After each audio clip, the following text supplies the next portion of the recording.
ఇప్పుడు రాష్ట్రంలో శ్రీ చైతన్య నారాయణ కాలేజీల దోపిడీ చాలా ఘోరంగా ఉన్నది. వాళ్ళ ఎన్ని కాలేజీలకు పర్మిషన్ తీసుకున్నారు, ఎన్ని కాలేజీలు రన్ చేస్తున్నారు అన్న దాని విషయం మీద చూద్దాం. ఇప్పుడు ఈ నారాయణ కాలేజు, శ్రీ చైతన్య కాలేజ్ ఉన్నది. ఇప్పుడు ఎగ్జాంపుల్ బిల్డింగ్ ఉన్నది. ఇప్పుడు వీళ్ళ పరిస్థితి ఏంది? వీళ్ళది ఇట్లా ఇట్లా పెట్టినందుకు సజ్జన్, ప్రైవేట్ కాలేజీలో తెలంగాణలో కానీ ఆంధ్రాలో కానీ, తెలంగాణలో ఉన్న ప్రైవేట్ కాలేజీలలో శ్రీ చైతన్య నారాయణ దాదాపుగా శ్రీ చైతన్య నారాయణ హైదరాబాదు సిటీలో 200 కాలేజీలు బ్రాంచులు అఫీషియల్గా, ఒక్కొక్క శ్రీ చైతన్య కానీ నారాయణ కానీ అన్అఫీషియల్గా కూడా దాదాపు 200 కాలేజీలు. అన్అఫీషియల్గా రన్ ఎట్లా చేస్తారు? వీళ్ళకి ఎట్లా ఉంటుంది? క్యాంపస్ ఒక ఏరియాలో, సపోజ్ చెప్తున్నా, ఇది కొండాపూర్ బ్రాంచ్. కొండాపూర్ బ్రాంచ్ లో అఫీషియల్ క్యాంపస్ ఒకటే పర్మిషన్ ఉంటుంది, కానీ దాని పక్కకు ఒక హాఫ్ కిలోమీటర్ లో మళ్ళీ ఇంకో 2 బ్రాంచ్లు ఉంటాయి. 2 బ్రాంచ్లు ఉంటాయి కానీ అవి క్యాంపస్ అని చెప్తారు. కానీ క్యాంపస్ మీన్స్ ఏం చేయాలి? దానికి ఒక 2 ఎకరాల నుంచి 4 ఎకరాల విస్తీర్ణం, 5 ఎకరాల విస్తీర్ణం ఉండాలి. పిల్లలు ఆడుకోవడానికి ఉండాలి, ఫైర్ సేఫ్టీ ఉండాలి, నో అబ్జెక్షన్ ఉండాలి. దాదాపుగా ఒక స్టూడెంట్కు ఇంత చదరపు అడుగులు ఇంత అని ఆ ప్లేస్ను ఆక్యుపెన్సీ ఏరియా కూడా వాళ్ళకు చూపించాలి. ఇంతమంది విద్యార్థులు. క్యాంపస్ అంటే మీనింగ్ ఏంది? క్యాంపస్ అంటే అకామిడేషన్ ఇవ్వాలి, తరగతి గదులు ఉండాలి, ఆడుకోవడానికి ప్లే గ్రౌండ్ ఉండాలి, అన్ని ఫెసిలిటీస్ ఇచ్చినప్పుడే క్యాంపస్ అవుతుంది అది. అవును. కానీ ఒక అపార్ట్మెంట్ మాత్రమే, దానిలో ఒక అపార్ట్మెంట్ చూసి కింద చిన్న గేట్ ఉంటుంది, అది ఒక జైలు లాగా ఉంటుంది.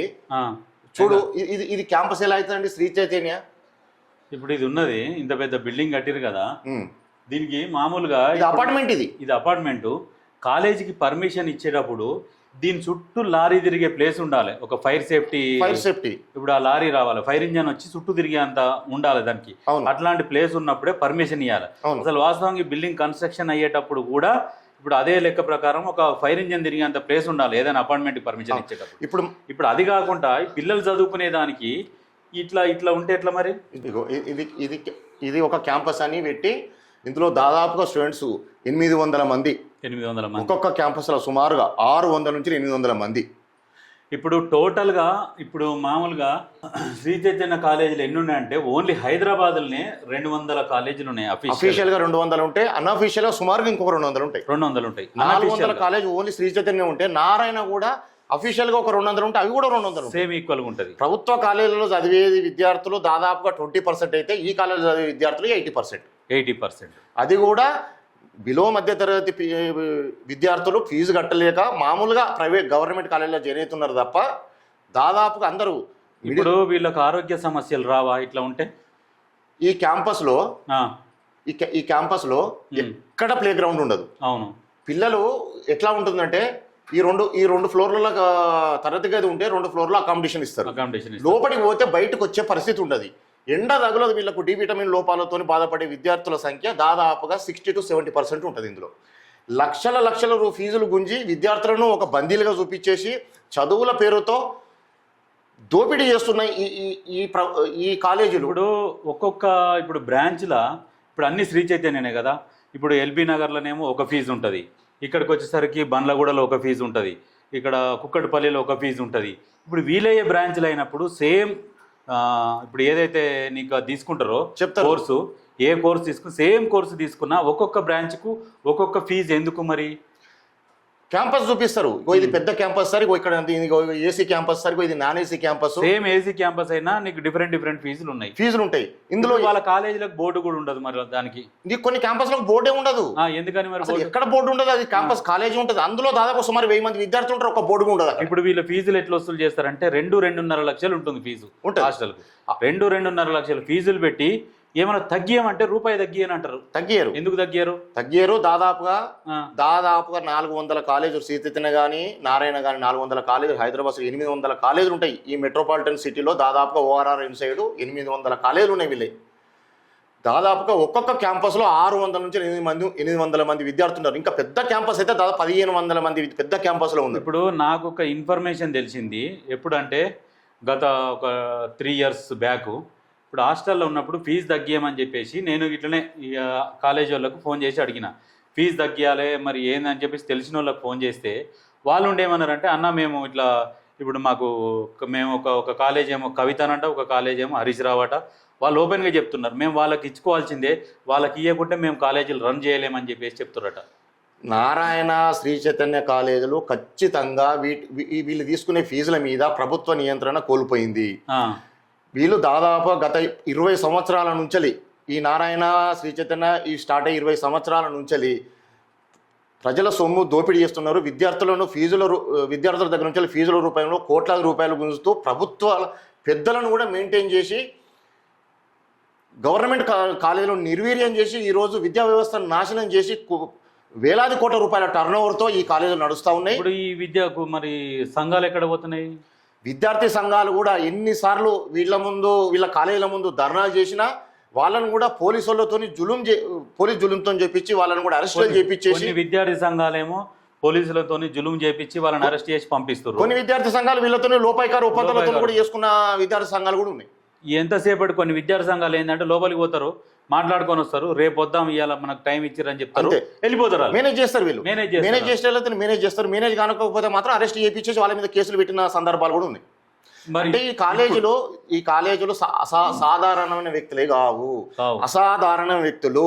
ప్రభుత్వాలను కూడా మేనేజ్ చేసి ప్రభుత్వాల చెప్పు చేతిలో పెట్టుకొని కూడా అవసరమైతే వాళ్ళని మెయింటైన్ చేసే అంత శక్తి కూడా ఈ కాలేజీల దగ్గర ఉన్నది. గత ప్రభుత్వాన్ని వీళ్ళు మేనేజ్ చేసిర్రు, ఇప్పుడు వచ్చిన కాంగ్రెస్ ప్రభుత్వం అయినా వీళ్ళ మీద చర్యలు తీసుకోవాలి కదా. మరి చిత్తశుద్ధి ఉండాలి, ప్రజల పట్ల విద్యార్థుల పట్ల చిత్తశుద్ధి ఉండి వాళ్ళ యొక్క ఫీజులను నియంత్రణ చేయగలిగి ఈ కాలేజీ ఈ సీటుకు గింతే ఫీజు ఉండాలి, గింతే తీసుకోవాలి, ఈ క్యాంపస్లో అయితే గింతే తీసుకోవాలి, ఇలాంటి ఫెసిలిటీస్ ఉన్న కాలేజీలో ఈ మాత్రం ఫీజే తీసుకోవాలి, ఇంతకంటే ఎక్కువ తీసుకోకూడదని ప్రభుత్వాలు కఠినమైన చర్యలు చేసి విద్యా వ్యవస్థను పటిష్టం చేసి అధికారులను నియంత్రణ కోల్పోకుండా వీటి మీద ఖచ్చితంగా చర్యలు చేపడితే మాత్రం సమస్య లేకుండా. దీనికి ఒక బోర్డు అనేది ఉంటది కదా గవర్నమెంట్ లో, ఇంటర్ బోర్డు అని ఉంటుంది, ఇంటర్మీడియట్ బోర్డు ఉంది, విద్యాశాఖ ఉంది, ఖచ్చితంగా విద్యాశాఖ ఉంటుంది. విద్యాశాఖ వాళ్ళు వీళ్ళ మీద చర్యలు తీసుకోవాలి కదా. మరి తీసుకోవాలి.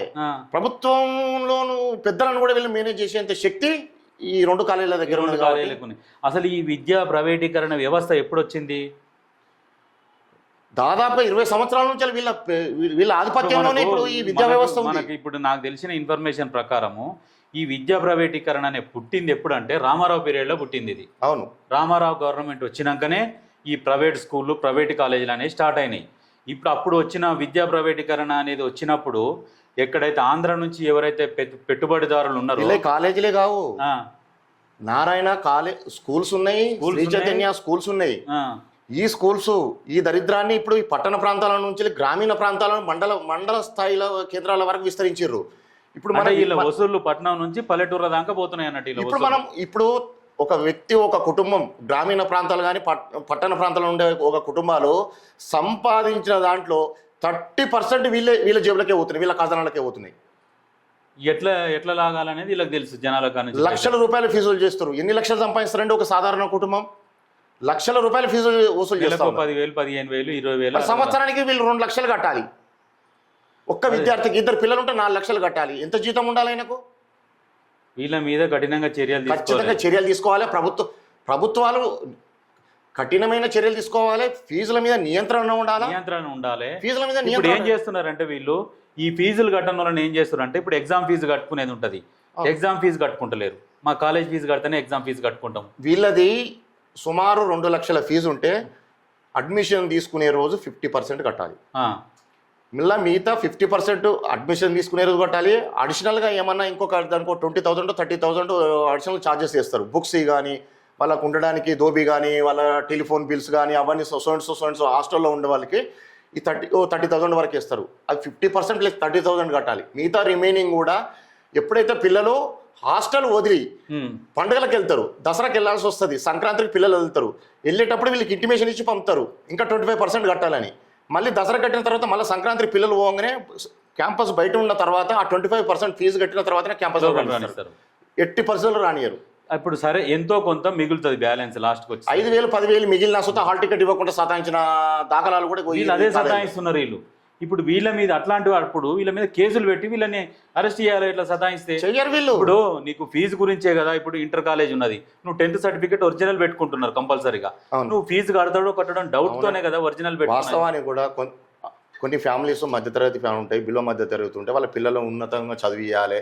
ఈరోజు విద్యా వ్యవస్థ ఎంత భ్రష్టు పట్టిపోయిందంటే పక్క వాళ్ళ పిల్లలు కూడా ప్రైవేట్ కాలేజీలలో నారాయణ శ్రీచంద్ర చదువుతుంటే మేము కూడా చదివిపోతే అవమానకరంగా భావించి కూడా ఈ రోజు కాలేజీలో జాయిన్ చేసే పరిస్థితి దౌర్భాగ్యం తయారైంది. ఇజ్జత్కి ఏమైనా నమ్ముకొని కూడా కాలేజీలో జాయిన్ చేయాల్సి వస్తున్నది. ఇంకొకటి ఈ కాలేజీల అసలు నిజాలు బట్టబయలు చేయాలంటే వీళ్ళకు సుమారుగా 200 నుంచి అఫీషియల్గా 200, అన్అఫీషియల్గా ఇంకో 200 బ్రాంచెస్ ఉంటే ఈ అన్ని బ్రాంచెస్లో సుమారు 600 నుంచి 1000 మంది విద్యార్థులు ఉంటే వీళ్ళకి వచ్చేది తిప్పి ఒక 50 ర్యాంకులు వస్తాయి. అవునండి, 200 బ్రాంచులు ఉంటే 400 బ్రాంచులు ఉన్నాయి, 50 ర్యాంకులు రావడం తప్ప ఈ 50 ర్యాంకులు వస్తే అన్ని కాలేజీలు అవే బోర్డు తిప్పుకుంటూ సర్క్యులేషన్ చేసుకుంటూ ఇది మెయిన్ కోట్లాది రూపాయలను వింటారు కదా. ఇది మెయిన్ కోట్లాది రూపాయలు 200, 400 బ్రాంచులు ఉంటాయి. 400 బ్రాంచులలో ఒక్కొక్క బ్రాంచ్లో 800 నుంచి 1000 మంది స్టూడెంట్లు ఉంటారు. ఇక లెక్కేసుకొని ఆ లెక్కన వీళ్ళకి వచ్చేది 50 ర్యాంకులు.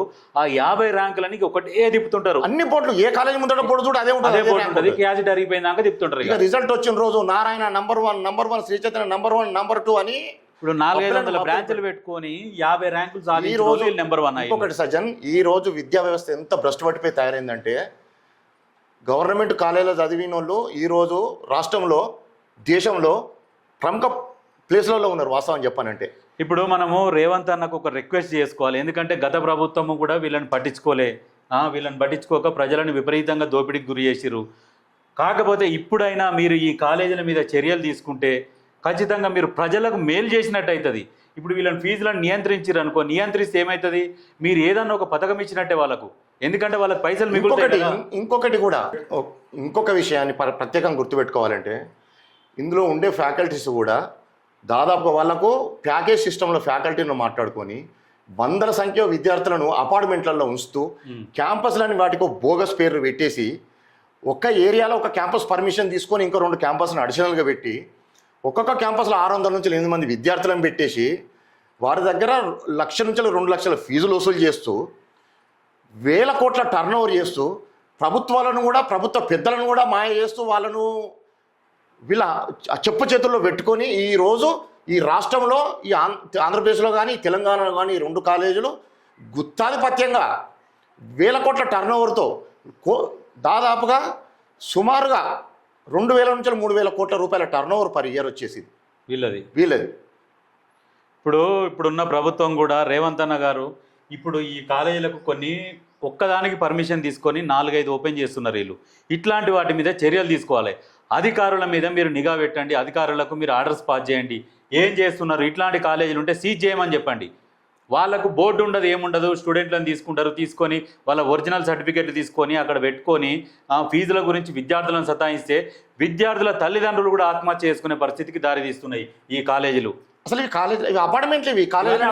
కాలేజీలు కూడా కాదు, కాలేజీల కోసం కట్టుకున్న బిల్డింగ్లు సపరేట్గా ఉంటాయి. దానికి ఒక గ్రౌండ్ ఉండాలి, చుట్టూ ఒక ఫైర్ సేఫ్టీ ఉండాలి, అడిషనల్గా స్టెప్స్ ఉండాలి. ఇప్పుడు అవన్నీ ఏం లేవు, ఓన్లీ అపార్ట్మెంట్ కిరాయికి తీసుకుంటున్నారు. ఎక్కడైనా ఫెయిల్ అయిందా, ఏదైనా కట్టడంలో ఫెయిల్ అయిందా? ఇంకొకటి వాస్తవానికి కొందరు పిల్లలు 10th క్లాస్ వరకు స్వేచ్ఛగా తిరిగి ఇళ్లలో బయట ఆడుకుని ఉన్న పిల్లలు అకస్మాత్తుగా ఈ క్యాంపస్లలో తీసుకొచ్చేసి జైల్లో బంధిస్తే జైల్లో ఇవి వాస్తవం చెప్పండి, కాలేజీలు కావు, జైల్లే. మొన్న ఒక ఫ్రెండ్ వాళ్ళ పాప ఇప్పుడు హాస్టల్లో చేంజ్ చేస్తామంటే నేను పోను, నన్ను పంపిస్తే మాత్రం ఆల్రెడీ 1 సంవత్సరం పోయి వచ్చిన, మళ్ళీ పంపిస్తేనే కాలేజ్ బిల్డింగ్ ఎక్కుతాను. అందులో ఇక్కడ ఒక విచిత్రమైన సంఘటన అని మీకు గుర్తు చేస్తా సజ్జన్. వీటిలలో బంధించిన తర్వాత కొందరు పిల్లలు ఇంటికి పోతా అని పేరెంట్స్ వచ్చినప్పుడు గొడవ చేస్తారు. వాళ్లకు సర్ది చెప్పిన తర్వాత ఒక్క పిల్లోడు పోతే అందరూ పోతా అని మళ్ళీ పోతే మా క్యాంపస్ ఎక్కడ ఖాళీ అవుతుందని కొట్టి ఇబ్బంది పెట్టిన సందర్భాలు ఉన్నాయి ఈ కాలేజీలలో. వాళ్ళని కొట్టాలి, పొరగాలని కొడతారా వీళ్ళు? ఎందుకంటే ఒక్కడు పోతా అన్నాడు అనుకో ఇంటికి, అందరు ఇంటికే పోతా క్యాంపస్లో ఉండని మారం చేసే పరిస్థితులు ఏర్పడుతుంది. ఎందుకంటే వీళ్ళు దాదాపుగా 15 నుంచి 16 సంవత్సరాల వయసులో ఫస్ట్ ఇయర్లో ఉంటారు కాబట్టి.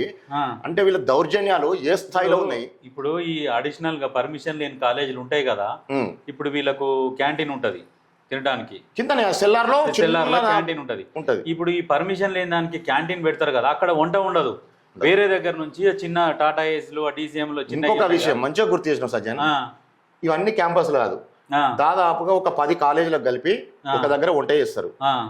ఇది క్యాంపస్లో ఏంటంటే కరెక్ట్ లంచ్ టైం వచ్చేసరికి ఒక టాటా ఏస్ల భోజనాలు తీసుకొచ్చేసి వీళ్ళకి ఇక్కడ స్వచ్ఛంగా వీళ్ళకి వడ్డించి పెట్టింది కూడా ఏం లేదు. లక్షల రూపాయల ఫీజులు వసూలు చేస్తారు. మంచిగా గుర్తు చేసిన సజ్జన్. ఒక పాయింట్ కూడా, ఇంకో విషయం కూడా చెప్పదలుచుకున్నాను నేను ఈ కాలేజీల గురించి. రేపు చెక్ చేసుకున్నా కానీ ఇది వాస్తవం ఉంటుంది 100% ఎందుకంటే రాత్రి రూపుమాపే పరిస్థితులు ఏం లేవు, ఎందుకంటే 100 క్యాంపస్లు ఉన్నాయి కాబట్టి. అయితే టాటా ఏసీలో తెచ్చుకుంటూ 1 o'clock నుంచి 2 గంటల వరకు సప్పటి భోజనం పెట్టుకుంటూ నాసిరకం భోజనం పెట్టుకుంటూ పిల్లలను ఎవరన్నా పేరెంట్స్ చెప్తే బెదిరించుకుంటూ కొట్టిన దాఖలాలు కూడా ఉన్నాయి.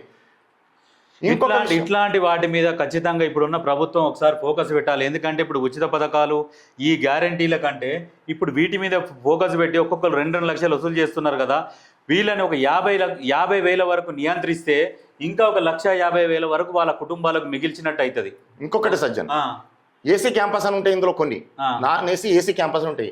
ఏసీ క్యాంపస్ అంటే పిల్లలకి ఏసీ ఏమయ్యారు, వీళ్ళు రూమ్లోకి వచ్చినాక 7 గంటల నుంచి 10 గంటల వరకు మామూలుగా బ్రేక్ఫాస్ట్ టైము స్టడీ అవర్సే ఉంటాయి, ట్యూషన్ అవర్స్ ఉంటాయి. మార్నింగ్ 10 o'clock నుంచి ఈవినింగ్ 5 వరకు మళ్ళీ కాలేజీ ఉంటుంది. 5 to 7 వరకు 8 వరకు మళ్ళీ స్టడీ అవర్సే ఉంటాయి.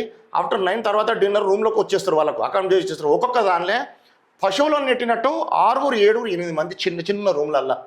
అసలు అందులో గాలి ఆడదు, వెంటిలేషన్ సరిగా ఉండదు, ఎండ దాకే పరిస్థితి ఉండదు. అయితే ఏసీ వేస్తారా, ఏసీ కూడా 10 గంటలకు వేస్తారు, మళ్ళీ 12 కాగానే బంద్ చేస్తారు. పడుకున్న తర్వాత 2 గంటలు ఏసీ వేసేయడం. ఇప్పుడు విద్యార్థి సంఘం నాయకులు ఉన్నారు, విద్యార్థి సంఘం నాయకులకు తెలుసు, ఇవన్నీ తెలుసు. ఎక్కడెక్కడ ఎన్ని కాలేజీలు ఉన్నాయి, ఎన్ని కాలేజీలకు పర్మిషన్ తీసుకొని ఎన్ని కాలేజీలు పర్మిషన్ లేకుండా నడుపుతున్నారన్న విషయం తెలుసు. తెలిసినాక కూడా వాళ్ళు పోరు ఇట్లాంటి వాటికి. అవును, ఇప్పుడు అవన్నీ పోతారా మేనేజ్మెంట్ దగ్గర పోయి వీళ్ళు ముందర పెడతారు అంతే. వాళ్ళకి కదిలియంగానే వాళ్ళు ఏం చేస్తారు, మీరు కూర్చోండి, మీరు ఎందుకు గొడవ చేస్తారు, మేము ఏదైనా చూసుకుంటాం, మీకు సంబంధించిన స్టూడెంట్లు వస్తే మేము ఏమైనా తక్కువ చేస్తాం, వాళ్ళని ట్యూన్ చేస్తున్నారు. కాబట్టి ఇప్పుడున్న ప్రభుత్వం కనుక ఇట్లాంటి వాటి మీద చర్యలు తీసుకోకపోతే ఇంకా ఎంతో మంది ఆత్మహత్యలు ప్రజలు కూడా మార్పు, ఈ ప్రభుత్వం కాబట్టి ఈ ప్రభుత్వంతో కొంత మార్పు జరిగితే మాకేమన్నా న్యాయం జరుగుతుందని చూస్తారు. ఉచితాలకు అలవాటు, ఈ ప్రజలను అలవాటు చేసేసి ఓటు బ్యాంకు రాజకీయాలు చేసే ప్రభుత్వాలకు నేను ఒక విజ్ఞప్తి చేస్తున్నా. ఫీజులు కూడా లక్షల ఫీజులు బదులుగా దాదాపుగా అందులో సగం ఫీజు తగ్గించిన సంవత్సరానికి ₹1,00,000 మిగిలితే ఒక విద్యార్థి మీద 2 పిల్లలు వాళ్ళకు దీని మీద కార్పొరేట్ వ్యవస్థకు ₹2,00,000 దోచిపెడుతున్నట్టు సంవత్సరానికి దోచిపెడుతున్నట్టు సహకరించి. ఇప్పుడు శ్రీశైలం పోయే దారిలా కొంతమంది కార్లల్లో పండ్లు తీసుకొని పోతారు. పండ్లు తీసుకొని పోయి ఆడ ఆపేసి ఆ కోతులు 100 కోట్లు ఉంటాయి, అతిపెద్ద నల్లమల్ల ఫారెస్ట్ అది, అక్కడ పోయి వీళ్ళు పండ్లు పెడుతుంటారు. ఈ పండ్లు పెడుతుంటే ఏమైతున్నాయి, కోతులు ఆ బండ్లకు అడ్డం వచ్చి కొన్ని యాక్సిడెంట్ అయితే చనిపోతున్నాయి. కొన్ని కోతులు అవి చెట్లు ఎక్కి తెంపుకోగలుగుతాయి, తినగలుగుతాయి, అవి ఏమైనా చేయగలుగుతాయి. ప్రకృతి ఇచ్చింది, వాటి దేవుడు ఇచ్చిన వరం అవి, వాటి స్వభావం అది. వీళ్ళు తీసుకొని పోయి అలవాటు చేస్తున్నారు. అలవాటు చేసరికి ఏమైనాయి అంటే కొద్ది రోజులు అయినాక అవి లోపలికి పోవడం బంద్ చేసినాయి. అడవిలో రోడ్డు మీద ఉంటాయి, ఇంకా రోడ్డు మీదనే కూర్చుంటాయి. ఎవడో ఒకడు మాకు ఏదన్నా నోట్ వేస్తాడు, మేము తింటామని. ఇప్పుడు ఈ ఉచిత పథకాలు కూడా అట్లనే ఉన్నాయి. ఈ గవర్నమెంట్ పోతే ఇంకోటి వస్తుంది, ఇంకోటి పోయినాక ఇంకోటి వస్తుంది, ఎవడో ఒకటి వచ్చి ఏదో ఒకటి ఇస్తాడు. ఈ ఉచిత పథకాలు అలవాటు చేసిన వాళ్ళని దన్నాలి. ఫస్ట్ ఈ ఉచిత పథకాలు అలవాటు చేసిన దన్నాలి. నిజంగా వాస్తవానికి సహజ స్వభావాన్ని కోల్పోతున్నాయి. ఇప్పుడు ఆ జంతువు సహజ స్వభావం కోల్పోయింది.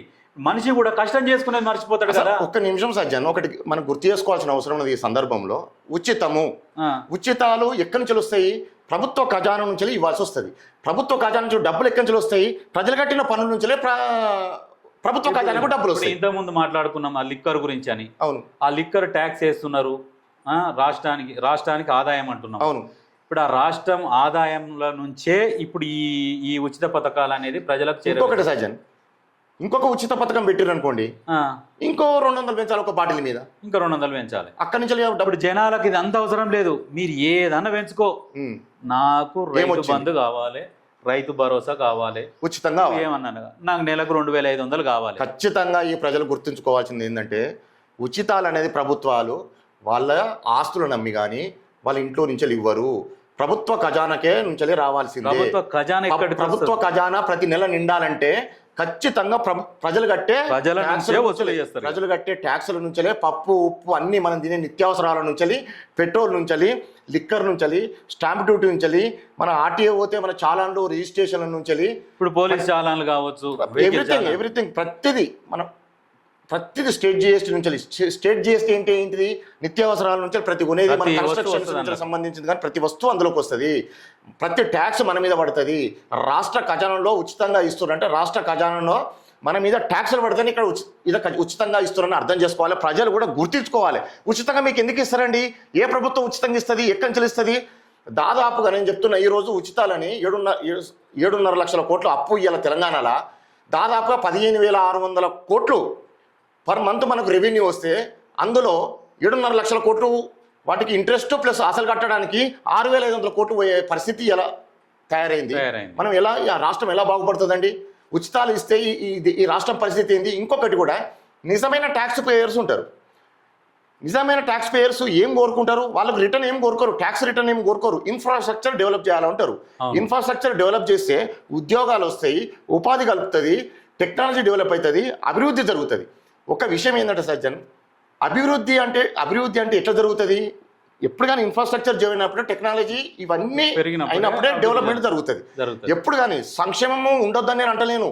నేను ఉచితాలు కాకుండా సంక్షేమం ఉండాలంటున్నా. సంక్షేమానికి ఉచితానికి చాలా తేడా ఉన్నది. సంక్షేమం అంటే ఏంటిదంటే ఏ విషయం కానీ, ఇప్పుడు చాలా బిలో పవర్టీ పీపుల్ ఉంటారు, పేదవాళ్ళు ఉంటారు. పేదవాళ్లకు 100కి 100 వాళ్ళు విద్య ఫ్రీ ఉండాలి, వైద్యం ఫ్రీ ఉండాలి. వాళ్ళని ఒక్క నిమిషం, నిత్యావసరాలు కూడా వాళ్ళకు రేషన్ కూడా ఫ్రీ చేయాల్సిన అవసరం ఉన్నది.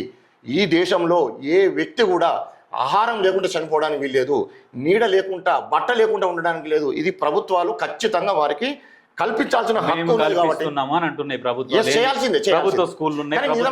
నిజమైన పేదలకు ఒకటే సజ్జన్, మనం కోరుకునేది కూడా ఒకటి.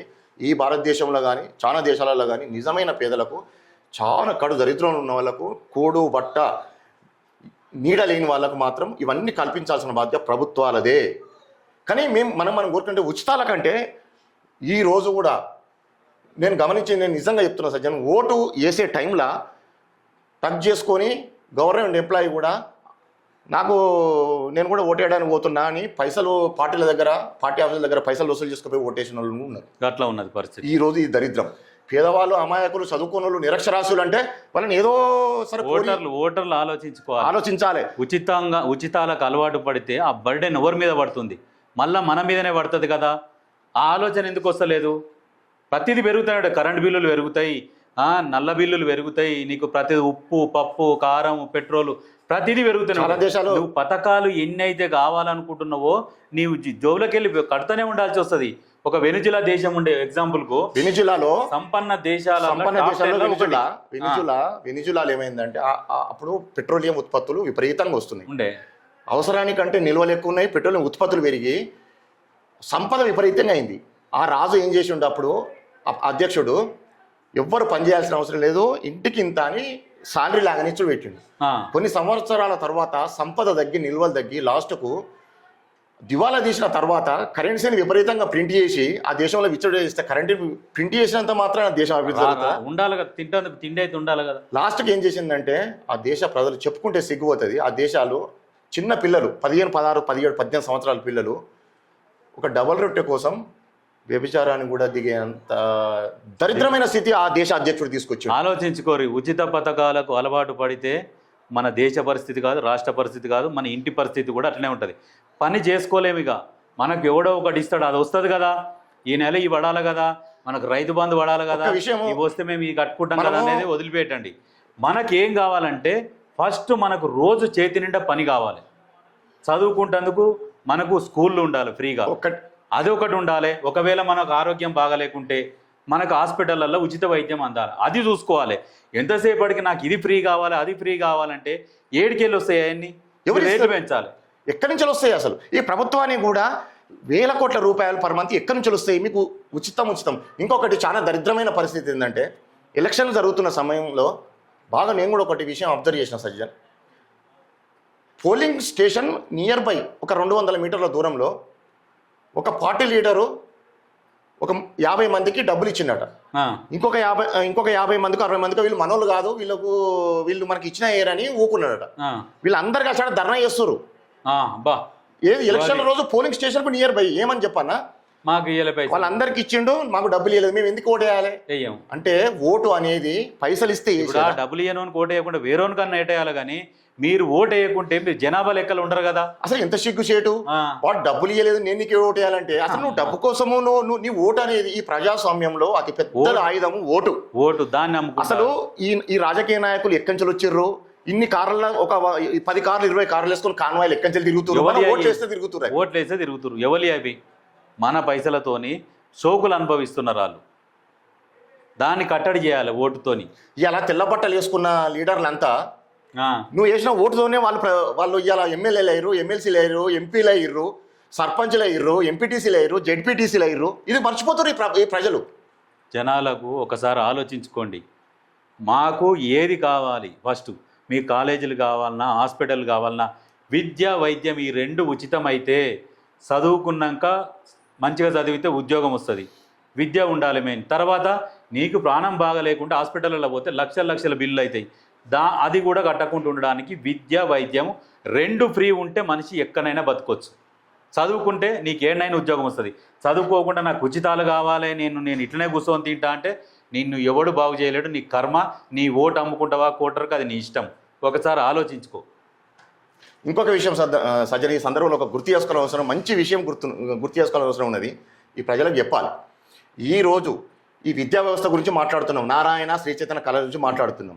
ఈ కాలేజీల చేతిలో ప్రభుత్వాలు కీలుబొమ్మలు అయిపోయినాయి. ఇంకొక విషయం చెప్తున్నా, వైద్య రంగం కొన్ని హాస్పిటల్స్ ఉన్నాయి. ఇవాళ కిమ్స్ కానీ, అపోలో కానీ, యశోద కానీ, ఇప్పుడు చాలా పెద్ద పెద్ద హాస్పిటల్ అట్లా పేరు చెప్పుకుంటూ పోతే దాదాపుగా సుమారుగా ఒక 12-13 పెద్ద పెద్ద హాస్పిటల్స్ వాటి చేతిలో బందీ అయిపోయింది ఈ తెలంగాణ. ఇంకొక విషయం చెప్తున్నా సజన్, తెలంగాణ 2 లక్షల కోట్లు. ఒక్క నిమిషం సజన్, ఇది మంచి పాయింట్. ఇది ప్రజలకు, రాష్ట్ర ప్రజలకు అవసరం వచ్చే పాయింట్. 2 లక్షల కోట్ల నువ్వు బడ్జెట్ అని చెప్తున్నావు. ఈరోజు ఇటు వచ్చేసి వరంగల్ హైవే, అటు వచ్చి సిద్దిపేట, అటు వచ్చి ముంబై హైవే, ఇటు వచ్చేసి బెంగళూరు హైవే, ఇటు వచ్చి విజయవాడ హైవే. ఒక హైవేకు ఒక మంచి సూపర్ స్పెషాలిటీ హాస్పిటల్, ఒక గాంధీ హాస్పిటల్ లాగా ఒక హాస్పిటల్ కడితే దాదాపు 2,000 కోట్ల, ఒక 1000 నుంచి 2,000 కోట్లతో బ్రహ్మాండమైన హాస్పిటల్ కట్టవచ్చు. 5 హాస్పిటల్ కడితే దాదాపుగా 10,000 కోట్లు కావు. 2 లక్షల కోట్లలో 10,000 కోట్లు కేటాయించలేవా? ఇటువంటి మంచి హాస్పిటల్ కడితే ఉన్న ఒక్క విషయం, అప్పుడు ఇన్ని ప్రభుత్వాలు మారినాయి. దాదాపుగా మన ఎన్టీఆర్ హయాం నుంచి చూస్తున్నాం, చంద్రబాబు హయాం నుంచి చూస్తున్నాం. ఎందుకు మంచి కాలేజీలు మంచి హాస్పిటల్స్ కట్టలేకపోయారు? ఎందుకు? మన దగ్గర మన లెక్చరర్ జూనియర్ లెక్చరర్ని నియమిస్తారు. జూనియర్ కాలేజెస్ ఉంటాయి, ఇన్ఫ్రాస్ట్రక్చర్ ఉంటుంది, ప్రభుత్వం ఉంటుంది, ఇంత పెద్ద అడ్మినిస్ట్రేషన్ ఉంటుంది, ఇంతమంది కలెక్టర్ ఉంటారు, ఇంత పెద్ద వ్యవస్థ ఉంది, లక్షల మంది ఎంప్లాయీస్ ఉన్నారు. ఎందుకు మరి మన కాలేజీలు రన్ అయితే లేవు?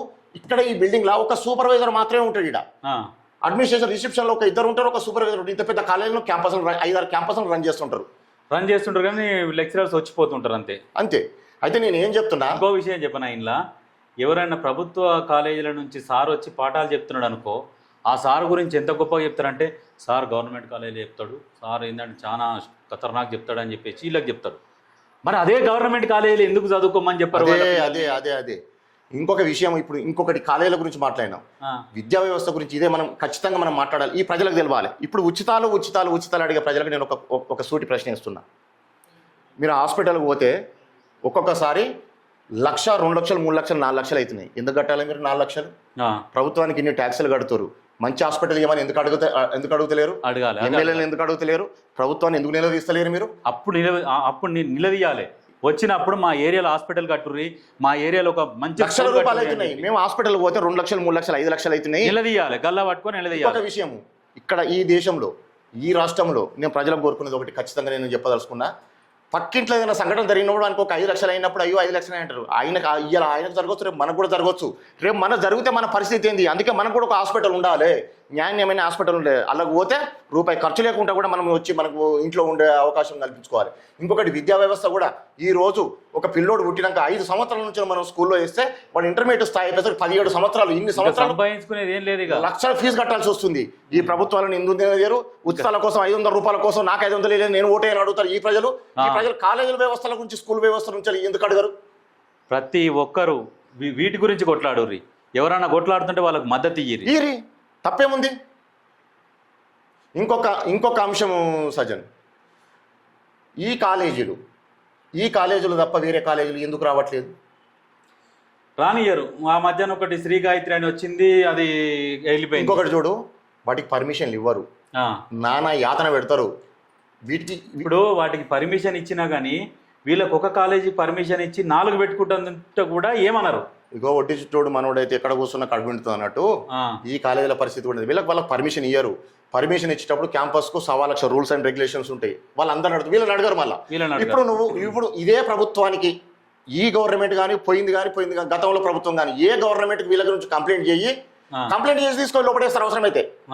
నువ్వు కంప్లైంట్ చేయి, వాని ఫోన్ నెంబర్, వాని డాటా అంతా తీసుకొని వీడికి అతేంది వీని ఇమీడియట్గా అరెస్ట్ చేయాలని వీళ్ళు కాలేజీలో మేనేజ్మెంట్ పోయి ఎడగలవని అడగలిస్తే ఒక్క ఫోన్ కాల్, వీళ్ళు కాలేజ్ క్యాంపస్లో కూర్చొని ఫోన్ కొడతారు వీళ్ళు. అదే ఫోన్లు కొడితే వీళ్ళకి నిమిషాలలో పనులు అయిపోతాయి. ఇంకొక విషయం నీకు గుర్తు చేసుకుంటాను, వీళ్ళ వీళ్ళ వీళ్ళ పరపతి ఏందనేది. ఇదన్న విద్యార్థులు కూడా ఇలా సూసైడ్ చేసుకుంటే చిన్న కేసు ఇంతవరకు 20 సంవత్సరాల్లో కొన్ని వేల మంది విద్యార్థులు, వందల మంది విద్యార్థులు ఆత్మహత్య చేసుకున్నారు. ఒక్క కేసులో కన్విక్షన్ రాలేదు, ఒక్క కేసు మీద ఛార్జ్ షీట్ కాలేదు, ఒక్క కేసు కూడా వీళ్ళు పోయిన దాఖలాలు లేవు. పోలీస్ స్టేషన్ దాటి పరిధి దాటిపోతే కోర్టుకు పోదు వీళ్ళ కేసులు. కాంప్రమైజ్ అయితే ఇంకొక విషయం చెప్పన్నా, మేనేజ్ చేస్తారు. ఇంకోటి చెప్పన్నా, దాదాపుగా 80% 90% క్యాంపస్లో కూర్చొని కాంప్రమైజ్ చేసేసుకుంటారు. ఇంకో విషయం ఏంటంటే ఇప్పుడు కాలేజ్ ఫీజుకు, ఇప్పుడు ఎగ్జామ్ ఫీజుకు డేట్ అనేది ఉంటుంది. అవును, డేట్ అయిపోతుంది. అవును, డేట్ అయిపోయినాక కూడా 2 రోజులు అయినాక కూడా వీళ్ళు ఫీజులు కట్టించుకొని ఓపెన్ చేస్తున్నారు. వాళ్ళ అట్లా అంటే విద్యా వ్యవస్థ మీద వీళ్ళకు ఎంత పట్టుంది. నేను ఒకటే కోరుకుంటున్నా, దయచేసి తెలంగాణ ప్రజలారా మీరు గుర్తుంచుకోవాల్సిన అవసరం ఏంటంటే, మా ఆవేదన ఏంటంటే విమర్శలు కాదు, మేము ఎవరిని ప్రజలను విమర్శించడం, చైతన్యం చేసే వాళ్ళని సమర్థించండి, ఆలోచన చేయండి, మంచిది చెడుంది మళ్ళీ ఒకసారి గుర్తు చేసుకోండి. మేము మాట్లాడిన దానిలో ఎంతవరకు వాస్తవం ఉందో మీరు గమనించండి. ఈ విద్యా వ్యవస్థ, ఈ వైద్య వ్యవస్థ, ఈ కార్పొరేట్ కాలేజీలు ఎంత అందంగా ఉంటాయి. లోపలికి పోతే చిన్న ట్రీట్మెంట్ కూడా ఇవాళ 1 లక్ష రూపాయలు లేనిది, 1 లక్ష రూపాయలు లేనిది ఇవాళ బయటకు వచ్చే పరిస్థితి ఉండదు. ఏ కాలేజీలో పోయినా 2 లక్షల రూపాయలు లేనిది 1 సంవత్సరం చదువుకునే పరిస్థితి లేదు. ప్రజలు గుర్తుపెట్టుకోవాలి, వాళ్ళు ఏ రోజు ప్రజలు చైతన్యవంతులు అవుతారో, ఏ రోజు ప్రశ్నించే గొంతుకలే మీరు వచ్చిన నాయకులు నిలదీసి మాకు ఇది అవసరం ఉంది, ఈ రోడ్లు అవసరం ఉన్నాయి, ఈ స్కూల్ అవసరం ఉంది, ఈ కాలేజ్ అవసరం ఉంది అని నిలదీస్తారు.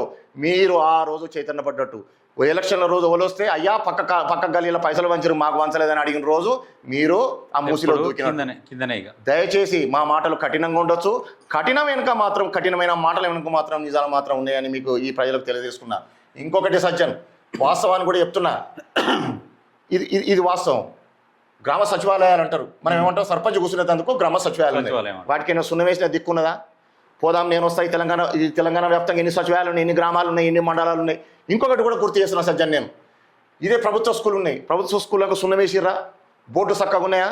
టేబుల్ చక్కగా ఉన్నాయా? వాటికి సున్నవేసి బోర్డు చక్కగా చేసి అందరు ఆ స్కూల్లో. ఇంకొక విషయం చెప్తున్నా, ప్రభుత్వ స్కూల్ ఉన్నాయి, ప్రైవేట్ స్కూల్ ఉన్నాయి. ప్రైవేట్ స్కూళ్ళల్లో స్ట్రెంత్ ఎక్కువ, ఉపాధ్యాయులు టీచర్స్ తక్కువ, ఫ్యాకల్టీ తక్కువ, టీచర్స్ తక్కువ. గవర్నమెంట్ స్కూళ్ళల్లో స్టూడెంట్స్ చాలా తక్కువ, టీచర్స్ ఎక్కువ. వాళ్ళు బీఈడి టీటీసీ చేసి అన్ని ప్రభుత్వం పెట్టిన టెస్టులలో ఉత్తీర్ణులయ్యారు. దాదాపుగా ఒక్కొక్కరికి 1 లక్ష రూపాయల జీతం తీసుకుంటారు. అక్కడ ఎంత రిజల్ట్ వస్తుంది? ఇక్కడ ప్రైవేట్ స్కూళ్ళ వైపున మరణాల్సిన అవసరం మీకు ఏమొచ్చింది? ఎప్పుడైనా ఆలోచించారా ప్రజలారా? ఇప్పుడు ప్రైవేట్ స్కూళ్ళల్లో, ప్రైవేట్ కాలేజీలో ఉన్న లెక్చరర్స్తో కంపేర్ చేస్తే గవర్నమెంట్ లెక్చరర్స్ ఎంత మంచిగా చదివితే వాళ్ళకి ఆ జాబ్ వచ్చి ఉంటుంది. మరి అదెందుకు ఆలోచన చేస్తలేరు? అంటే నీకు గోడలు పాతగా ఉన్నాయని చెప్పేసి చదువు పాతగా ఉంటుందా? అట్లేముండదు కదా. వాళ్ళు ఎంతో కష్టపడి ర్యాంకు కొడితేనే కదా గవర్నమెంట్ జాబ్ సంపాదించుకుందాలు. వాళ్ళు చెప్పే చదువు ఎట్లుంటుంది, వాళ్ళు నేర్చుకున్నది వాళ్ళు పిల్లలకు బోధిస్తే ఎట్లుంటుంది, దాని మీద కూడా ఆలోచన చేయాలి. ఎంతసేపటి ప్రైవేట్ స్కూళ్ళల్లో మనం పైసలు కడుతున్నామా, మనం గల్లెగిరేస్తున్నామా, అది రూబాబు కాదు. అర్థం చేసుకోరు. ఇక్కడ ఒక కాంపిటీషన్ ఏమైందంటే, ఇక్కడ బాధాకరమైన విషయం ఏమైందంటే, ఈరోజు మీ పిల్లోడు ఏ స్కూల్లో చదువుతున్నా అడుగుతారు, కానీ మీ పిల్లోడికి పర్సెంటేజ్ వచ్చిందని ఎవరు డిస్కషన్ చేసుకోరు. ఇంకొకటి, మా పిల్లోడు శ్రీ చైతన్య చదువుతుండు, మా పిల్లోడు గవర్నమెంట్ స్కూల్లో చదువుతుండంటే, అయ్యో గవర్నమెంట్ స్కూల్లో చదువుతుండ అంటారు. మరి నీకెంత పర్సెంటేజ్ వచ్చింది? మరి వాళ్ళకి ఎక్కువ పర్సెంటేజ్ వచ్చి, వీళ్ళకి తక్కువ పర్సెంటేజ్ వచ్చి, ఈయనకు మంచి పర్ఫార్మెన్స్ బాగుంటే గవర్నమెంట్ స్కూల్లో చదువుతున్నానే తక్కువ చూస్తారు. ఈ జనాలు కూడా ఇక్కడ సమస్య అట్లనే తయారైంది. భేదభావాలతోని మనిషి ఎక్కడ చదువుతుండు అనేది మానసికంగా ఫస్ట్ చంపేస్తారు. సొసైటీలో ఉన్నది ఏంటంటే, ఇగో ఈయన మంచిగా చదువుతుండు ఈ కాలేజీలో, ఇగో ఈయన మంచిగా. మా పిల్లలు అమెరికాకు పోయారు. అమెరికాలో పోయి ఏం బిగుతుండ్రా అంటే, ఏన్నో సూపర్ మార్కెట్నో, పెట్రోల్ పంపులనో, వైన్ షాపులనో పార్ట్ టైం చేసే పరిస్థితి లేదు. ఇప్పుడు అదే పనిగా అది చెప్పరు. మా వాడు అమెరికాకు పోయిండు. H1B వీసాల మీద పోయిన వాళ్ళు ఓన్లీ స్టూడెంట్ వీసా. వాళ్ళు ఒక యూనివర్సిటీలో పోయినప్పుడు ఆ యూనివర్సిటీలో మాత్రమే చదువుకోవడానికి మాత్రమే వెళ్తుర్రు. ఒకవేళ పార్ట్ టైం చేయాలంటే ఆ క్యాంపస్లోనే పర్మిషన్ తీసుకోవాలి, అది క్యాంపస్లో మాత్రమే చేయాలి. నువ్వు బయట పార్ట్ టైం చేయడానికి వీల్లేదు. ఇంతకుముందు పోయిన విద్యార్థులు ఏం చేసేదంటే, ఆ యూనివర్సిటీలలో మంచి యూనివర్సిటీల్లో చదువుకోవడానికి టైం ఉంటుంది, ఈ పార్ట్ టైం చేయడానికి చాలా తక్కువ టైం. అయితే వీళ్ళు ఏం చేస్తారంటే, మంచి యూనివర్సిటీలు కాకుండా మామూలు యూనివర్సిటీల్లో జాయిన్ అయిన తర్వాత అక్కడ ఏదో నామినల్గా జాయిన్ అయినాం అక్కడ విద్యా వ్యవస్థ ఎట్లా ఉంటుంది అంటే, అక్కడ డిఫరెంట్. ఖాళీ ఎగ్జామ్ టైంలో కొన్ని రోజులు మాత్రమే పోయి డైరెక్ట్ ఎగ్జామ్ రాసి అందరూ పాస్ కావచ్చు. ఆడిపోయిన వాళ్ళు ఆడ కూడా ఫెయిల్ అయ్యే కాలేజ్ ఫీజులు ఉంటాయి, ఎక్కేజీలు కడతారు. అయితే ఏం చేస్తారంటే, ఒకసారి సూపర్ మార్కెట్లల్లో, వివిధ రంగాలలో, ఇప్పుడు ఈ ఫుడ్ కోర్ట్లలో అక్కడ ఇక్కడ ఏం చేస్తారంటే, గంటల తరబడి మనం పని చేసుకోవచ్చు. గంటకు $7 నుంచి $8-9 ఇస్తారు. అయితే వీళ్ళు ఏం చేస్తారంటే వారానికి ఇన్ని గంటలని పని చేసుకోవాలి. అయితే దాన్ని ఏం చేస్తారంటే ఇట్లా బయట పని చేసుకుంటూ కొంత ఫీజు కట్టుకుంటూ కొంత వాళ్ళు ఉండడానికి అకామిడేషన్ కోసం వాళ్ళు ఉండడానికి సర్వైవ్ కావడానికి కొంచెం ఉంచుకొని ఇక పంపించిన దాఖలాలు చాలా తక్కువ. ఒకప్పుడు గతంలో జరిగింది, కానీ ఇప్పుడు కూడా అమెరికాలో అటువంటి పరిస్థితులు లేవు. మన దేశ భవిష్యత్తు, మన పిల్లల భవిష్యత్తు మంచి చదువుకుంటూనే ఉన్నది. కావున దయచేసి ప్రతి పేరెంట్ గుర్తుంచుకోవాల్సిన అవసరం ఏంటంటే ఖచ్చితంగా విద్యా వ్యవస్థ మెరుగుపడాలా. విద్యా వ్యవస్థ మెరుగుపడినప్పుడు మన పిల్లల భవిష్యత్తు బ్రహ్మాండంగా ఉంటుంది. ఖచ్చితంగా ఈ విద్యా వ్యవస్థపై పోరాడాల్సిన అవసరం ఉన్నది. ఇంకొకటి, ఈ ప్రభుత్వం కూడా ఈ ఫీజు నియంత్రణ ఖచ్చితంగా ఒక కమిటీ వేయాలి. కమిటీ వేసి నియంత్రణ చేపట్టేసి ఈ కాలేజీల మీద కూడా, కాలేజీలు ఏమున్నాయి, వాటి క్యాంపస్లు ఏంది, వాటి పరిస్థితులు ఏంది, వాటి స్థితిగతులు ఏంది, ఎంతమంది ఉంటారు విద్యార్థులు, అంతమంది ఆ స్ట్రెంత్ ఉండవచ్చా? వేల మంది, 600, 800, 1200, 1600 మంది ఉన్న క్యాంపస్లు ఉన్నాయి. దయచేసి ఆ విద్యార్థులను కూడా పశువులను గుక్కినట్టు ఒక్కొక్క రూమ్లలో లక్షలు వసూలు చేస్తున్నారు. దయచేసి ప్రభుత్వము, విద్యాశాఖ కఠినమైన చర్యలు తీసుకోవాలా, వాళ్ళను నియంత్రణలో పెట్టాలి. లేకపోతే మాత్రము ఈ విద్యా వ్యవస్థ, ఈ రాష్ట్రం ఎప్పుడు బాగుపడదు. నేటి బాలలే ఇంకా పేదోడు పేదగానే అయిపోతాడు, ఉన్నోడు అవుతాడు. అందుకే చెప్తారు కాబట్టి ఎప్పుడైతే విద్యా వ్యవస్థ బాగుపడుతుందో రాష్ట్రాలు కూడా, ఈ దేశం కూడా బాగుపడుతుంది. కాబట్టి అందరూ ఈ విషయాన్ని గుర్తుంచుకోవాలని మనస్ఫూర్తిగా కోరుకుంటున్నాం.